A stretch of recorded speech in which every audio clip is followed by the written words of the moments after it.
I got it. You can see me all the way from the stadium. No problem. We got the Hawks and the Signer as well. So if you heard about the kid, you better know she a 12. And I'm on my 7th year in JSU. My prime time never going in. And if my town stop the violence, then yours can too. Let's begin to stop the madness in the hood near you. If you rap about violence, then you probably violent. Sirens, the youth need a moment of silence.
Officially called Juneteenth, National Independence Day. Juneteenth is a federal holiday. That's great because it just keeps it on the forefront. People say, well, what is this Juneteenth? It forces them to find out what is Juneteenth. If it wasn't a holiday, a lot of people wouldn't even be thinking about it.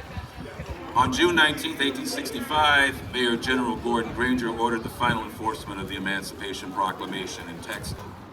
President Joe Biden signed a new bill into law, making the day known as Juneteenth on June 17, 2021.